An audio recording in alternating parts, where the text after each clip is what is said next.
following is a special presentation of Radio Riff, the Temple of Rock.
This is DJ Diva Satya from the Radio Rift Studios. I have the great pleasure today to be speaking with British recording artist Luke Appleton of the bands Absolva and also of Iced Earth.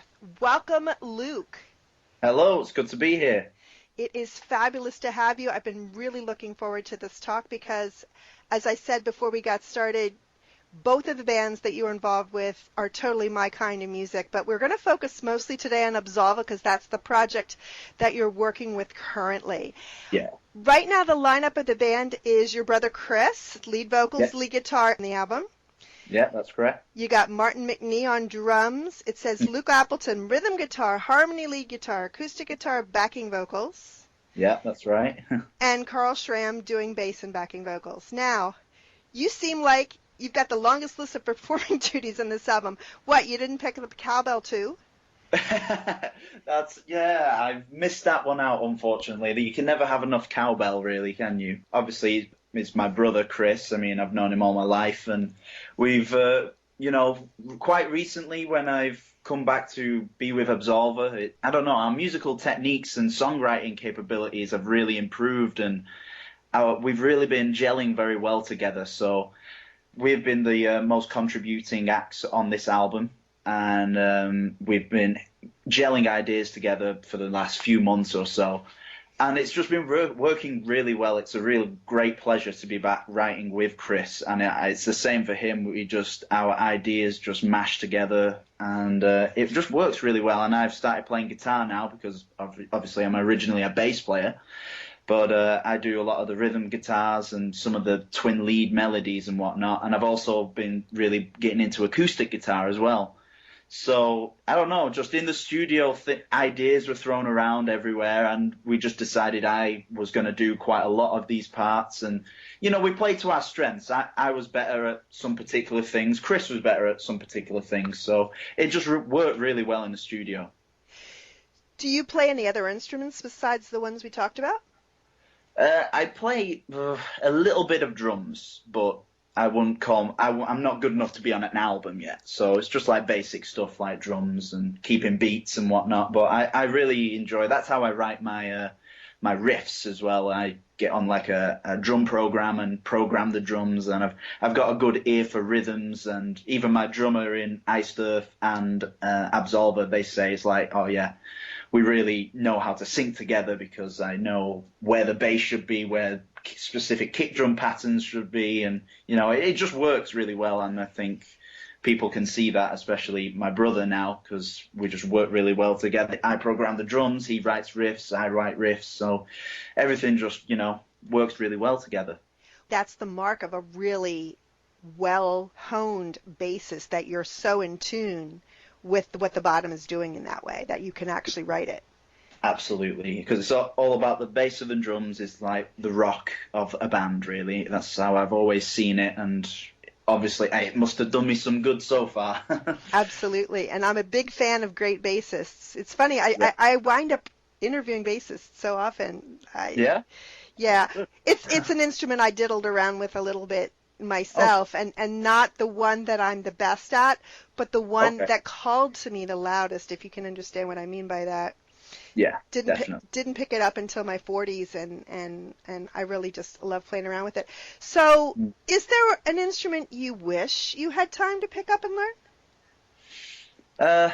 The main one is if I could play more drums, but piano would be quite nice, I think, because there's you can do a lot of kind of dark orchestral kind of things with that, and spooky intros going into like a really heavy melodic song. So piano would be a cool one, but it's just so many instruments, so little time, touring all the time, making new albums. It's like so much to do and not a lot of time to do it. But yeah, my main one would be drums, but yeah, also piano. We've all got a bucket list that's unfulfilled, so never say never. There may come a time when you have time to dig into that too.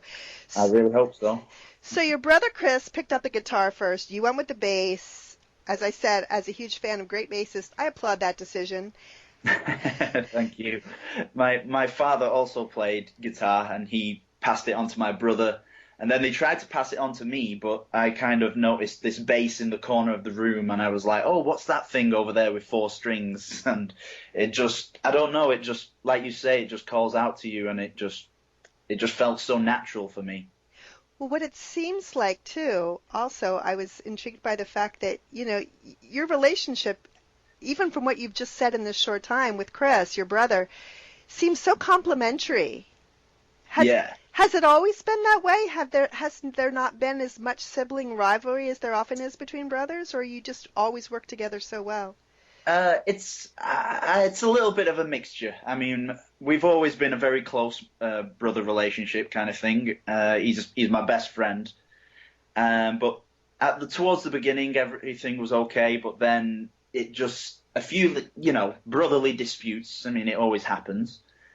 But no, I mean, mainly 99% of the time we work very well together. It's just that tiny 1%, just a couple of clashes happen here and there where maybe one of us is looking the other direction and we're just clashing a little bit. Maybe we have different ideas, but no, on the whole, like, it works. It works really well, and that's why we're in a band together. So support each other a lot. I mean, even when we're home and not touring, we're always going out together to bars or clubs or something and just relaxing together. So, no, it does really work. It just, yeah.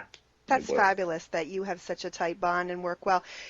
Chris stated that you've become an excellent songwriter during the time that you've been with Iced Earth. How do you feel that association has improved you as an artist and as a songwriter as well?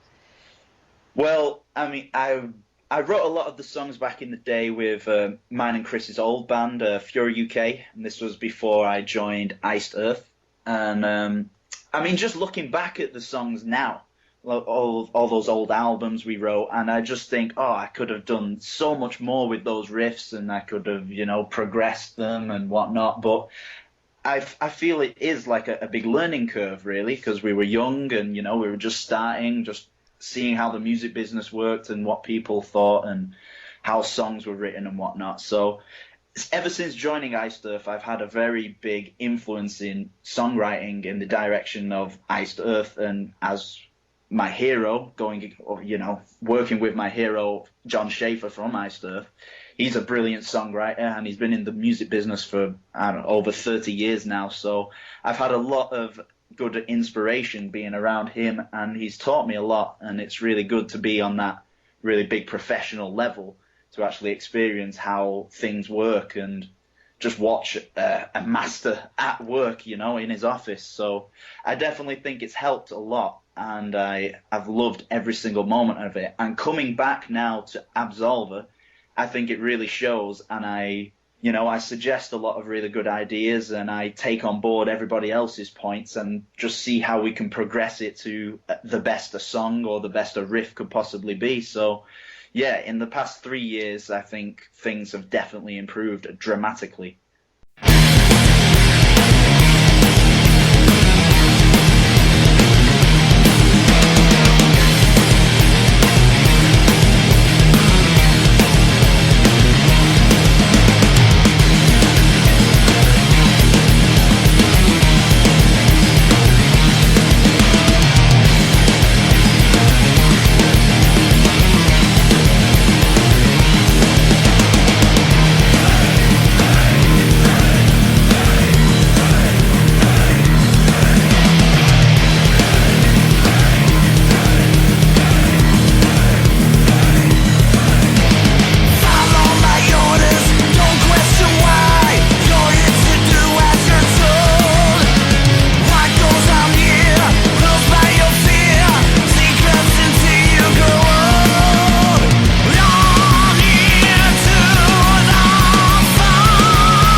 kind of been in and out of Absolva since its existence. If we back up, you worked with Chris before when Fury UK was still existing for, about 5 years?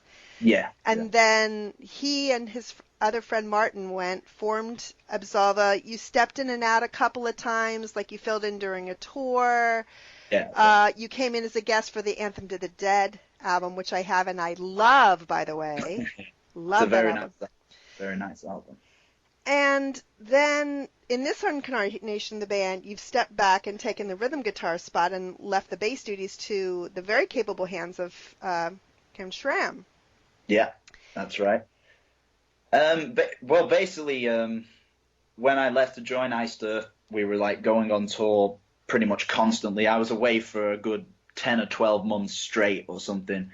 So Fury UK was kind of like, it wasn't going to be a long-term hiatus. It was like, right, Chris and Martin need to do something else because obviously they couldn't be happier for me. However, they still need to keep rolling. So they decided to just completely start over, make a new band called Absolva.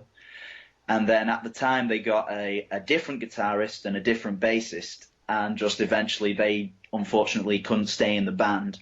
So I stepped in on rhythm guitar back then in, I think, 2013, beginning of 2013. So I stepped in on a tour on rhythm guitar back then. And then shortly, maybe 6 months after that, the bassist then left. So I then stepped in on bass on the Anthems to the Dead tour. So it was kind of in and out when I had time off from Iced Earth. So it did fit in really well, actually. So I was there to help them out and, pull them out of a tight fix that they were in. So that really worked well. And obviously shortly after I did that tour, I had to go back with Iced Earth. So then they were left with the problem they need another bassist.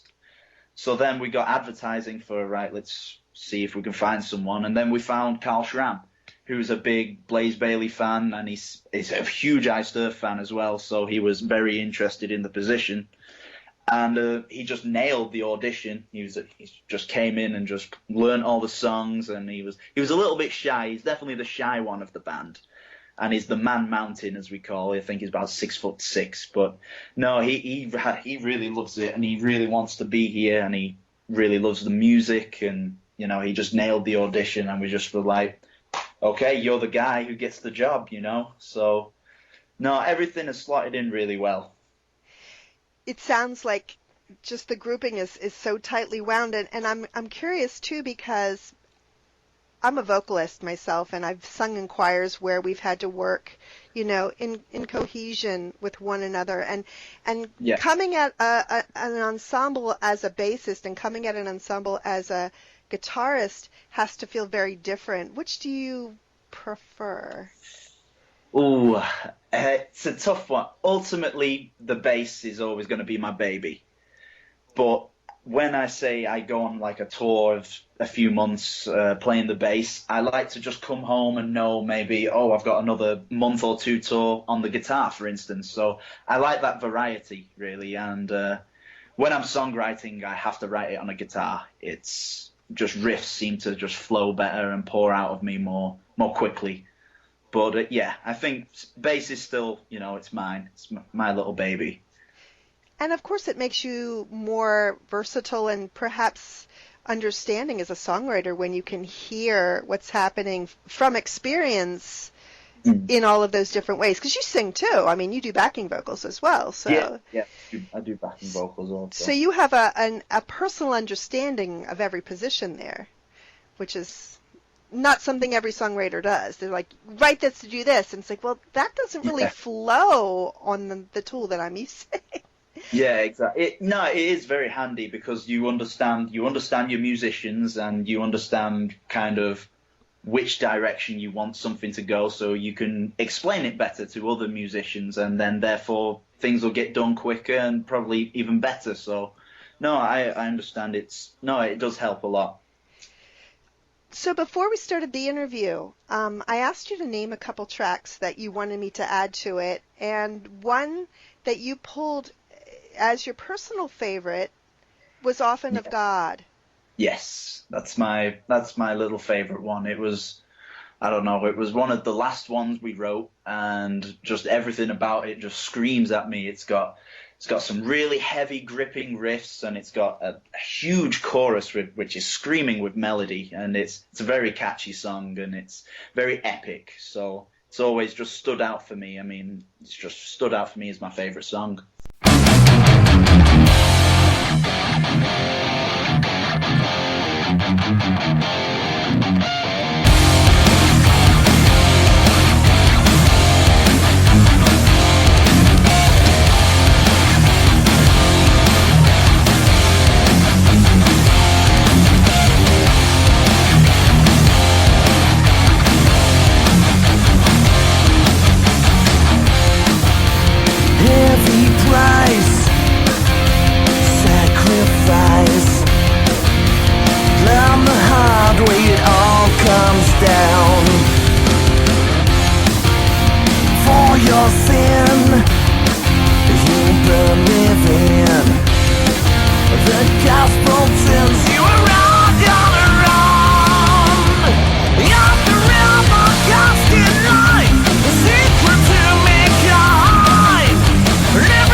Want you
And we're back again with Luke Appleton from British band Absolva. You stated that your commitment to Iced Earth will keep you from touring with Absolva after this upcoming European stint for quite some time. I would imagine that really makes you more determined than ever to just pour everything that you've got into these upcoming European dates. Yeah, absolutely. I mean, I never know when I'm going to get back on stage with these guys again because I just have so much fun all the time. I mean, obviously it's my brother, and I call the other two band members my brother from another mother, so I get along with them really well. So every time I go on tour with Absolva, I just give 110% and make sure I enjoy myself to the full because I never know, because next year I'm going to go back out with Iced Earth in January, so I don't know how long I'll be on tour with them for, so I don't even know the next time I will see Absolva. So I try and make every second count, every show count, and just imagine I'm playing in front of, I'm playing with my family, basically, so. Absolutely. So the tour starts, according to my list here, you're going out on the 16th of October for just about a month and a half. Got a lot of dates there. 6 weeks there, yeah, about 25 shows, so up and down the UK and all over Europe. So we always love touring Europe. It's a real great experience, and we've started to make a very nice fan base over in the likes of Belgium and Germany and France and whatnot. So we're, hitting it hard. So seem to be doing something right, I think.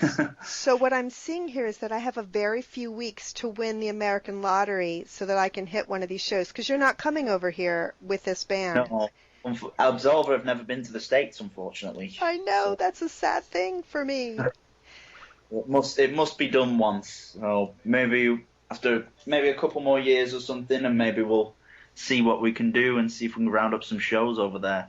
We would love that, absolutely. How different is it, the American way of doing things, than the English way, or isn't there a noticeable difference culturally between the way the two bands are run? I don't think there's a huge difference. I mean, obviously, Iced Earth are on a bigger level, so we're playing bigger venues, touring, touring schedules are different. We're in a bus, for example, so we're traveling by night, and, there's not usually many hotel rooms or something like that. But apart from that, there's not really much difference. It's a show after show after show, maybe the odd day off here and there, but no, there's not a huge difference. There's obviously different accents, and over there in America, there's not that many, under 21s at shows. True, that's true.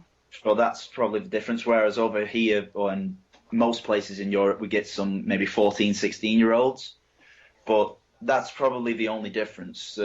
Everything else is just the same, really. It's just, you go on stage, you play a show, and everybody has a good time. So, no, it still works. I'm really glad that you brought that up, though, because I've said this before in my show that where I just moved here from had a couple of really fabulous all ages venues where we'd have kids, just totally jamming out to the most heavy of metal bands, and I never saw a problem with it getting out of hand. It was a lot of fun for the kids. It became a family thing.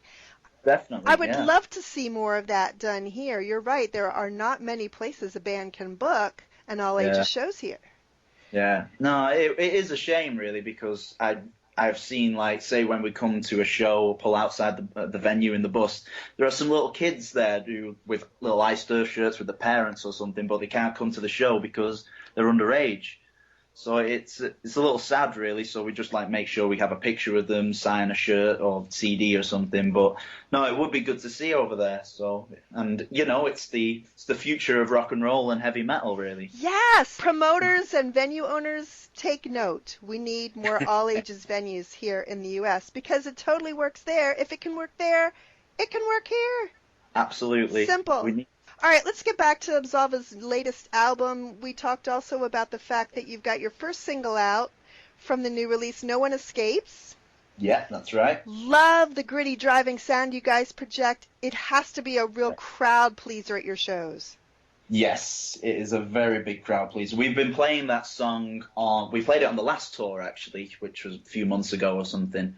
And it just went down so well. I mean, most of the shows, nobody had ever heard the song before.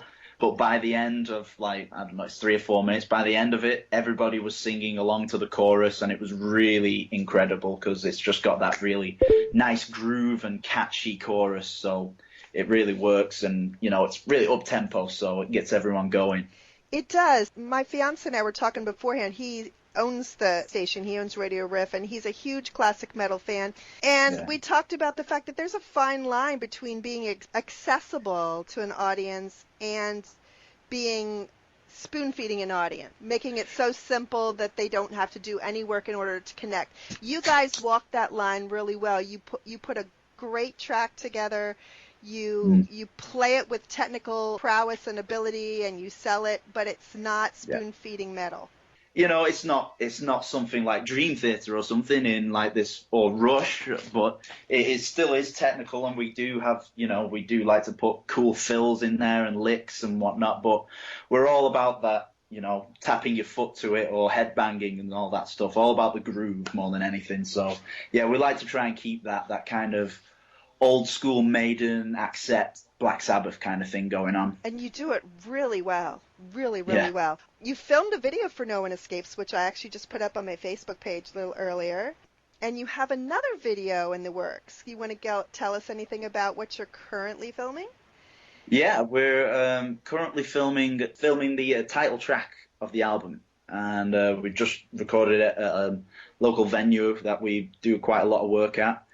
And but yeah, we're big believers in just, you know, let's just do as many videos as possible and make it look really cool. And the last video, No One Escapes, that was filmed in the studio, and, you know, various amounts of live footage over the past couple of tours. So we just, you know, we like to put a lot out there and just advertise a lot and just, you know, just show what we're all about, really. And, you know, they're all self-made videos as well, so, you know, we feel like we have a bit more control over it. We can get things done quicker, and it just really works for us, and we enjoy doing it, and it's really fun. Absolutely. Let's take a few minutes now and listen to your first video from the new album, No One Escapes. This is Absolva, right here on Radio Riff, the Temple of Rock.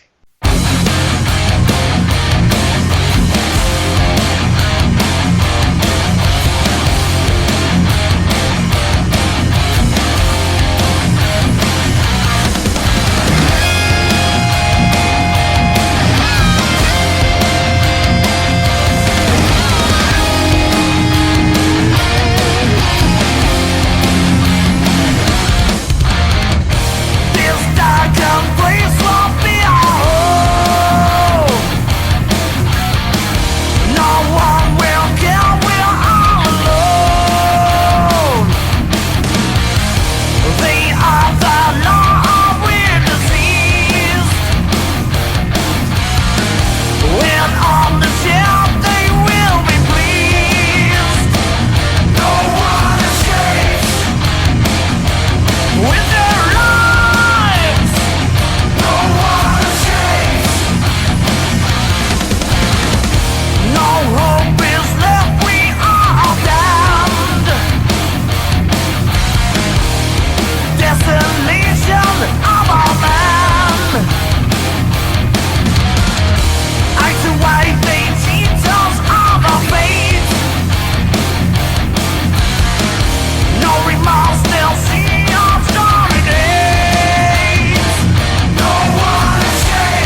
back again with Luke Appleton from Absolva and Iced Earth, and the new album comes out October the 18th, as I stated earlier.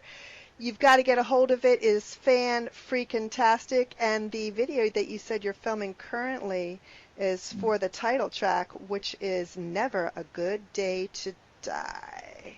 Yeah, that's right. Okay, so let's talk a little bit more about you personally and some other things that you're involved in. There aren't many artists that I've come across that have the time to put on their own music fests, and yet you've been doing this thing called SOS Fest every summer for 8 years now. Yeah, that's right.